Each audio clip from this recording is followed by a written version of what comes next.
Coming up on Citrus TV News, suspicious packages found all across the country, who was targeted, and what the president is saying. And a conference dedicated to telling stories of queer and transgender people of color through media. Citrus TV reporter Carmella Boykin reports. And the Dow Jones takes a massive plunge. A look back on a volatile month for the stock market. Citrus TV News starts right now.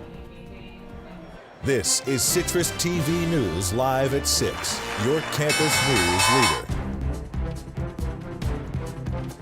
We're going to jump in. There's a fire alarm here. You might have heard it in the background. We're going to find out what the latest is we'll here be right back. at CNN. We're going to be right back. And that was CNN's New York office at the exact moment a fire alarm went off, evacuating the entire Time Warner complex due to a suspicious package in the mailroom. Good evening. I'm Jack Watson. And I'm Gabrielle Caracciolo. In all, 6 packages were sent to important public figures across the eastern seaboard, including former Presidents Bill Clinton and Barack Obama.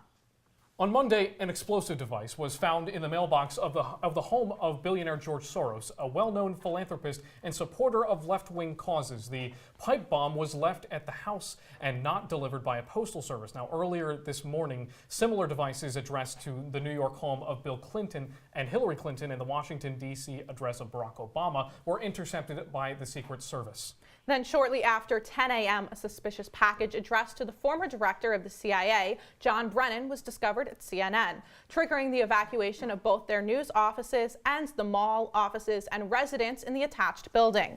The NYPD bomb squad responded to the threat, transporting it to a secure facility in the Bronx. They also analyzed an unidentified white powder on the scene. At a press conference following the incident, New York Governor Andrew Cuomo said a package had been delivered to his Manhattan office, but further investigation showed it was not an explosive and was unrelated to the other devices. Now, the office of Florida Congresswoman and former DNC Chairwoman Debbie Wasserman Schultz was evacuated as well. A package sent to former Attorney General Eric Holder was sent back to her because the address on the envelope was wrong and the Congresswoman was listed as the return address. Her Florida office was listed as such on all of these packages. The Congresswoman said this evening that she is deeply disturbed that her name was used. It is still unclear who the sender is and if they were in Florida at all. Finally, Capitol Police were called to investigate a suspicious package sent to Congresswoman Maxine Waters' Washington, D.C. office. Throughout the day, public officials weighed in on the events, repeating sentiments of unity and standing strong in the face of attempted terror. And President Trump made a comment today in Washington ahead of signing new opioid reform. In these times, we have to unify. We have to come together and send one very clear, strong, unmistakable message that acts or threats of political violence of any kind have no place in the United States of America. All right, moving to weather now, and it seems like the fall season has just started to set in. Our weather anchor, Amber McElrath, is here to give us the latest. Amber? Yeah, the fall kind of almost got skipped over. It seems a little too chilly for fall, and it's been kind of miserable here in Syracuse. Super rainy. If you look at the current temperatures right now, it is going to be 34 degrees, or sorry, my bad, 43 degrees. It feels like 38 degrees though, so it's a little chillier, and we have that 30% chance of rain. So it is going to keep raining, unfortunately. I know that we're all sick of the rain. We want the sun. And if you look at the current temperatures across central New York, we're seeing the same thing. 44 degrees in Fulton and Rome, go Cuse, but everywhere else we're seeing that mid to low 40s, so it's pretty chilly all over. But I do have some good news for you. Stay tuned for my full weather forecast coming up on Citrus TV News live at 6. Back to you guys. Thanks, Amber. And Pete Sala fans, if you want a selfie with the famous Chief Facilities Officer, tomorrow is your chance. He'll be on the quad tomorrow at noon taking selfies as Boost the Cuse 2 begins. Boost the Cuse is SU's 24-hour day of giving.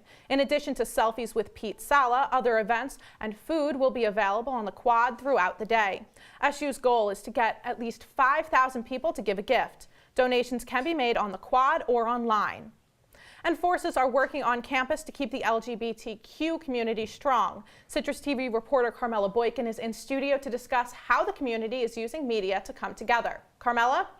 Thanks, Gabrielle. October is LGBTQ History Month, and the SU Resource Center held a conference on Saturday to highlight queer and transgender people of color. Titled Queering Airwaves, the event focused on telling stories of the community through different media platforms.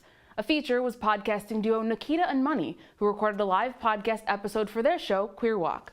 Money McEachern says an essential part of their job is connecting with others. So important to have a community, when you're doing stuff. And I know my experience of being a queer woman of color, but I know there are numerous different ones. Co-host Nikita Slade says Queer Walk is unique because it brings together traditionally separate communities. When you see podcasts, you'll find a lot of things, just things in general. You'll find things for people of color, things for women, you'll find queer people, but it's rare that something, exists for people who sit at all those intersections. Slade says the purpose of their work is helping people feel less alone. We want people to know that they're not the only ones out there, especially queer women of color, but queer trans people of color in general. McEachern says both their podcast and Queering Airwaves are about far more than themselves. I've realized that in real time, we create LGBT history. We always watch these videos on YouTube of queer elders talking about things they did in their youth, and we're actually doing that right now. This is something. It's monumental. But at the end of the day, Slade says it's about bringing people together and having a good time. We want people to have fun, walk away with some joy. It's really hard out here. Life is really difficult for people in general, but especially, again, when you sit at these different intersections. So we want people to walk away, with some knowledge, with some joy, with some community. Carmella Boykin, CitrusTV News. For more information about events happening on campus for LGBTQ History Month, visit lgbt.syr.edu. Back to you guys. All right, Carmella, thank you so much. A new report from the Onondaga County Health Department says that 11% of tested children in Syracuse last year had elevated levels of lead. According to Syracuse.com, at least 600 Syracuse children had lead paint poisoning in 2017. Most of the children tested were 2 years old or less. 20 to 30% of tested kids in some areas of Syracuse had elevated lead levels. And the city of Syracuse is also engaging with the community by honoring World Polio Day. Mayor Ben Walsh and the Rotary District 7150 were at City Hall from 3:30 to 4:30 this afternoon for a special event. Here, audience members heard from local survivors of polio, participated in a panel discussion, and raised the End Polio Now flag. This is the first time such an event has happened at Syracuse. If you live by the 1300 block of Euclid Avenue, you may have woken up to the sound of sirens early this morning. That's because Syracuse firefighters responded to a fire call a little before 3:30 in the morning. CNY Central reports that a room in the home is suffering from minor damage, but the firefighters say residents were able to return inside. Now, according to that same report, the Red Cross also helped the residents.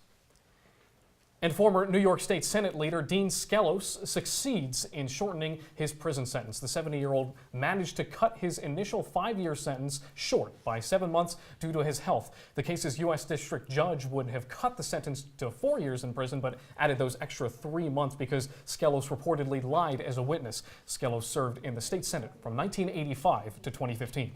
And elsewhere in New York, updates on the 4-month-old found dead in a backyard in Schenectady last summer. The Regents County Court indicted the late infant's mother on murder and other charges. The woman, Heaven Pileski, pleaded not guilty and was sent back to the county jail, where she has been since her August arrest. Authorities believe the baby died sometime after July 17th, but do not know exactly how he died. And new details on the 14-year-old boy who went missing from a tour in western New York last week. State troopers in Ohio found the teenager at a rest stop along the Ohio Turnpike. According to Lieutenant Vern Fisher, the boy was traveling with a truck driver who is also a family acquaintance. Now, local officials are making arrangements for the boy to return home.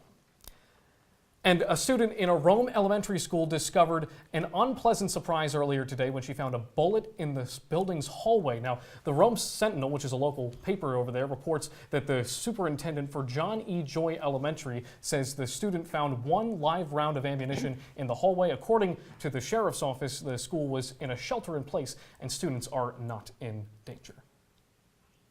And now we move to local politics as the 24th District Representative John Katko gets set to debate Democratic challenger Dana Balter tonight. And Citrus TV correspondent Brandon Ross is here with us in studio. Brandon, now what can we expect from tonight's debate? Yeah, guys, the debate tonight marks the first of 4 between the 2 candidates for New York's 24th congressional district. Now, those are incumbent Republican John Katko and his Democratic challenger Dino Balter. The 2 candidates agreed on Friday of last week to hold these debates ahead of Election Day on November 6th, and the one being held today is at the Syracuse Post-Standard headquarters down at Merchant Commons. That'll be live streamed through Syracuse.com's website as well as on their Facebook page. The next 3 debates after that will all be televised, and those are scheduled for October 30th, October 1st, and November 1st and November 4th. The candidates are fighting over a House district that went for Hillary Clinton in 2016, but also re-elected Katko by 22 points.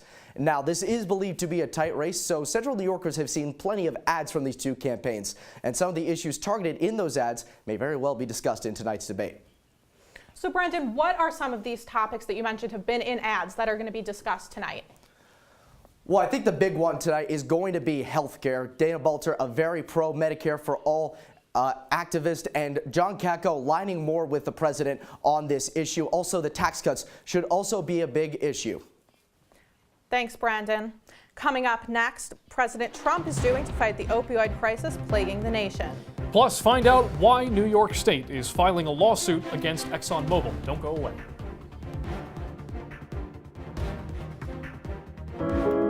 Taking care of a family member can lead to plenty of questions.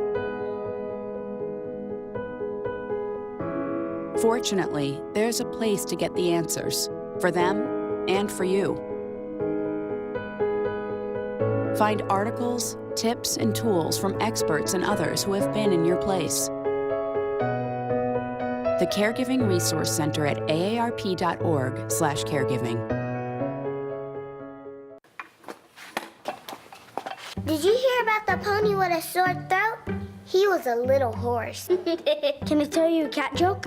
Just kidding. Why couldn't the Why was the basketball court all wet? Why? Because the players kept dribbling all over it. Where do cats go on vacation? New York.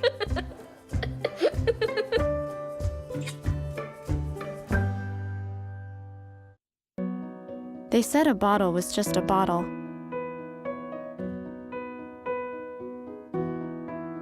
That no one would ever notice me.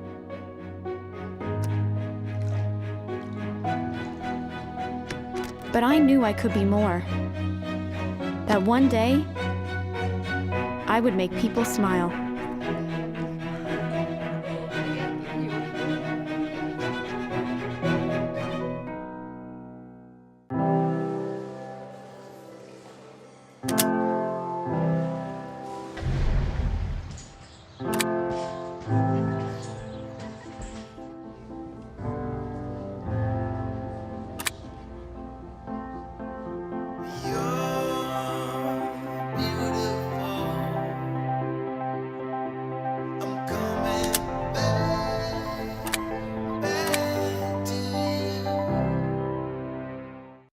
If you see news happening on campus, in Syracuse, or across the nation, call the CitrusTV Newsroom, 315-443-1177, or tweet at CitrusTV News, your campus news leader. The state of New York is suing ExxonMobil. Attorney General Barbara Underwood announced the lawsuit earlier today. The suit says the corporation misled investors by understating the risk of climate change to the company. The move comes after a 3-year investigation into the business. And moving to finance now, in the 13th loss in just 15 sessions, the Dow Jones plunged over 600 points by market closing, and with that, lost all gains made in the 2018 fiscal year. This is the latest development in a volatile month for the U.S. stock market. The Nasdaq dropped 11.7%, while the Dow dropped 7.1% during the month of October. Now, some economists are worried that the slowing economy will be impacted by a rise in interest rates.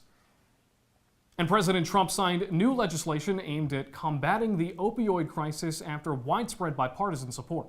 The laws come as new reports surface showing the opioid deaths are leveling off, but are still very high. Now, here in Onondaga County, the opioid death rate is reportedly higher than both national and New York State averages at roughly 27 deaths per 100,000 people from 2012 to 2016.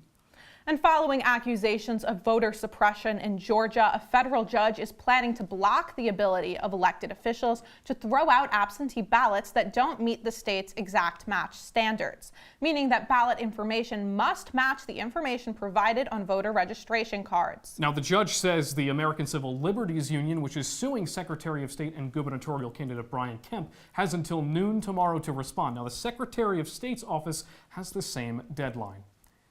And local police say a suspect is in custody following a hostage situation today in Boulder, Colorado. According to a local NBC affiliate, police arrived at the Hair Rage International Salon at a shopping center. And according to the police, the shopping center was evacuated after the suspect took one woman hostage. At around 12:30 p.m. local time, the suspect turned himself into the police. And the caravan of around 7,000 migrants headed towards the southern border of the United States is now about 1,000 miles away from reaching its destination. Gabrielle, reports say the Trump administration is still undecided on potential action toward the caravan. However, the president has threatened to stop foreign aid from the countries from which the caravan comes. And we now know that the luckiest person in America bought their ticket in South Carolina. It unfortunately was not me. After months of anticipation, the Mega Millions jackpot has a winner. Although the grand prize has had the potential to become the largest prize awarded in the history of all lotteries across the world, it fell short of the 2016 record. But Jack, that doesn't mean that the winning amount was any less impressive. The jackpot was still a large $1.5 billion. And the Saudi crown prince broke his silence on the killing of journalist Jamal Khashoggi today. Mohammed bin Salman called the killing, quote, heinous, and says that those responsible will be held accountable. This follows a State Department announcement that the United States will revoke the visas of the 20 Saudi nationals in retaliation for Khashoggi's death. UK Prime Minister Theresa May says that the UK will also revoke the visas of those involved.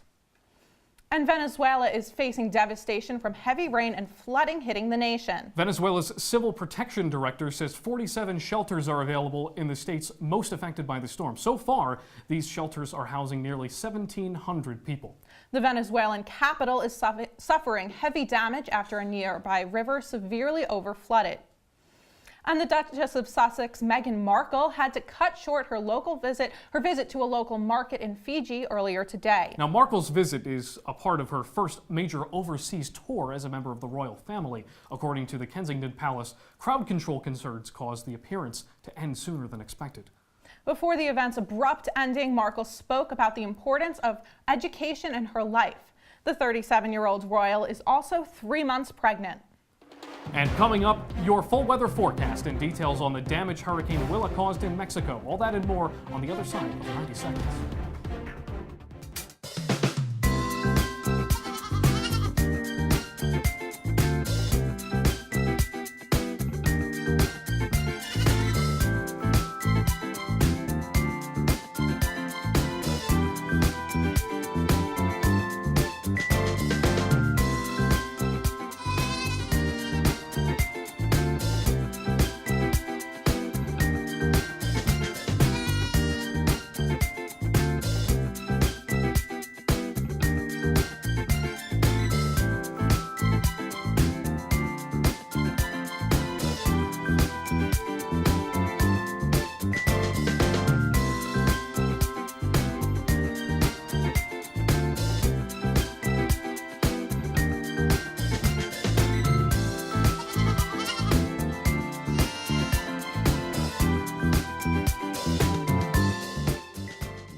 Here we go. We're gonna go out there in the rain. We're gonna get wet. All right, here we go. Go,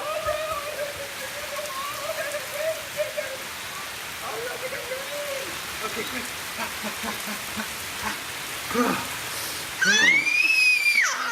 Oh yeah, yes. So much fun. Mwah.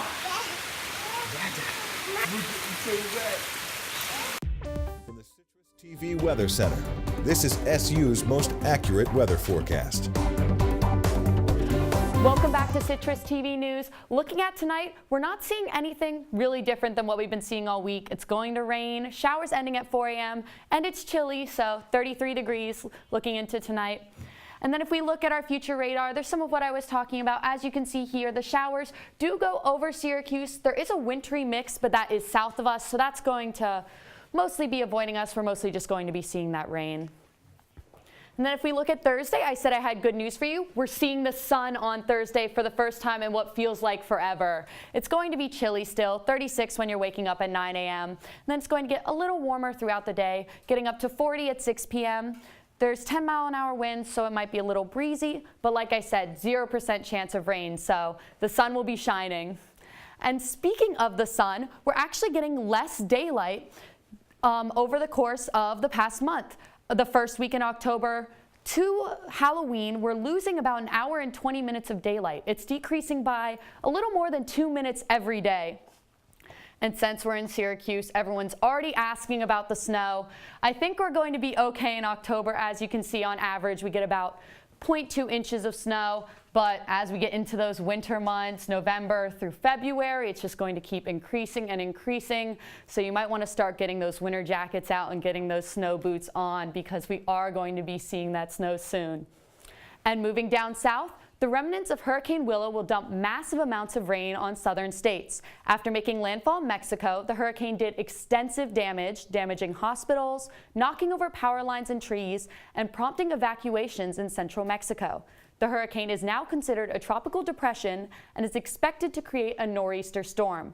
The storm could create snow in the northeast of the United States.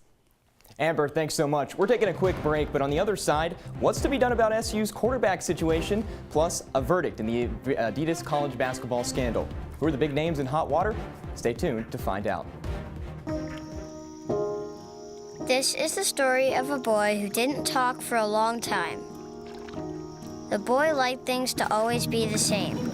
Any changes would scare and upset him. The unknown was an unfriendly place. The boy was very sensitive to lights and sounds. So he built secret hiding places where they couldn't get in. The boy didn't like looking people in the eye.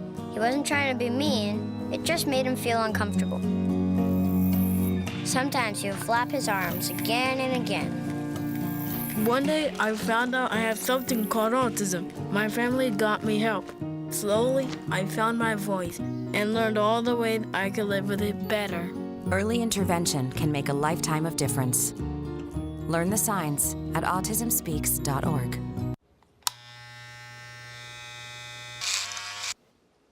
You've messed up your son's haircut. Mom? Do you A, try to fix it? Like it never happened. B, work with what you got? Or C, show solidarity? Thank you, baby. As a parent, there are no perfect answers. But you don't have to be perfect to be a perfect parent. Thousands of teens in foster care will love you just the same.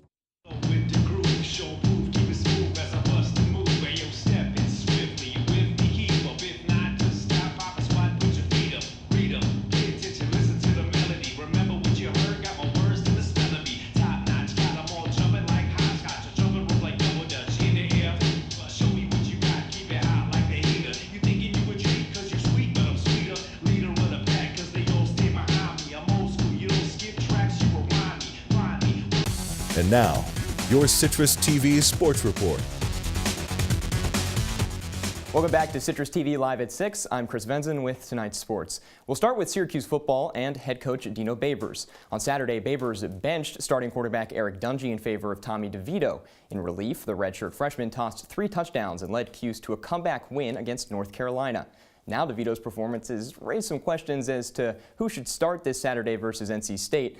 But if you talk to Babers, the last thing he wants is a quarterback controversy at the center of attention come game time. Take a listen. You know, I understand the whole thing, but the really cool thing is our guys, all we care about is getting our 6th win. We should be talking about being 2-2 in the ACC. We should talk about we're right on the verge of doing something that hasn't been done in quite a while around here. And we really don't care, out of our 107 sons, who gets the credit. Dino's decision is made more difficult considering how well Eric Dungey's played this season. Despite his October slump, the senior quarterback's been recognized by pundits as one of the nation's best. Today, Dungey was among the 15 finalists selected for the Johnny Unitas Award, given to the country's best quarterback at the end of the year. And even with just 1 touchdown and 2 picks in his last 2 games, Dungey's posted 18 total touchdowns and is on pace to smash his previous season high in rushing yards. Coach Babers says he's going to keep his choice between Dungey and DeVito, quote, in-house, as to make it more difficult for the Wolfpack to prepare for Saturday's contest in the Carrier Dome. And moving on, we're going to get an update on the Adidas scandal. We talked a little bit earlier today about how on the hardwood, the courts have found an Adidas executive, a sports agent, and a former Adidas employee guilty of fraud for concealing payments to college basketball players, which violates NCAA rules. This ties one loose end on the charges that forced Louisville's head coach Rick Pitino to resign. And especially the investigation also found that payments were made to players and players' families at Kansas and NC State. Now, the current Mavs point guard, Dennis Smith Jr., is one of the notable players having been named as having accepted money. The verdict also lands Kansas's head coach Bill Self in some hot water. He's expected to release a statement later this evening. Now remember, this comes on the heel of Duke head coach Mike Krzyzewski and North Carolina head coach Roy Williams facing accusations of similar payments made to high-profile freshmen this year. Jim Boeheim said the corruption is, quote, damaging to college football, unquote, but he does not believe the issue is widespread throughout the sport. The conviction holds a maximum punishment of 20 years in prison for all 3 defendants. On to the NFL. Big Blue is shaking things up a week before the trade deadline. The Giants have shipped run-stuffing defensive tackle Damon Snacks Harrison to the Lions in exchange for a 5th-round pick in the draft. This comes less than 24 hours after New York sent cornerback Eli Apple to the New Orleans for a 4th and 7th rounder. The 2018 Giants rank in the bottom third of the league in total defense, points allowed, and forced turnovers. The move suggests the G-men and David Gettleman, with the worst record in football, has turned his attention towards the future. In the October Classic, after last night's emphatic 8-4 victory over the Dodgers, the Red Sox again look to defend Fenway tonight in Game 2 of the World Series. LA fans will hope that star shortstop Manny Machado is going to get his versus Boston's starting pitcher David Price. Machado's hit a home run nearly once in every 9 appearances he's had against Price, dating back to his days in Baltimore. First pitch set for 8 o'clock. Really excited to see how Los Angeles bounces back against Boston in Game 2. All right, our sports reporter Chris Venzon. Big game in Boston tonight. Chris, thank you so much. We'll be right back here on Citrus TV News. They said I have troll teeth. That my voice sounded like a possessed baby doll. That no one would ever love someone as stupid as me. That I was fat, ugly. Disgusting. The effect of bullying is potent. We will no longer be the silent majority. Now, when you see online bullying, there's something you can do about it. We're gonna take action with the I. I am a witness. I am a witness. I am a witness. I am a witness. I am a witness, and so are you.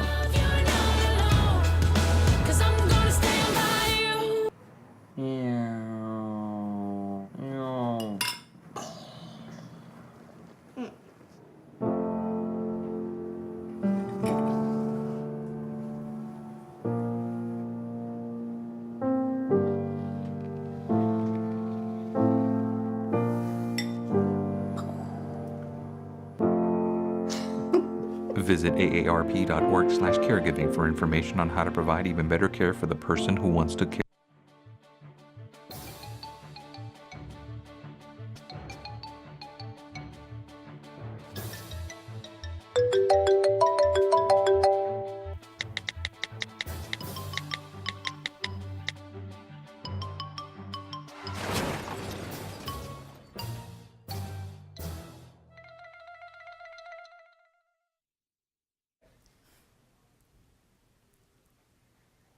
And that's all the time we have for Citrus TV News. Be sure to visit us on social media at Citrus TV News for all around-the-clock coverage. I'm Jack Watson. And I'm Gabrielle Caracciolo. Have a great night, Syracuse.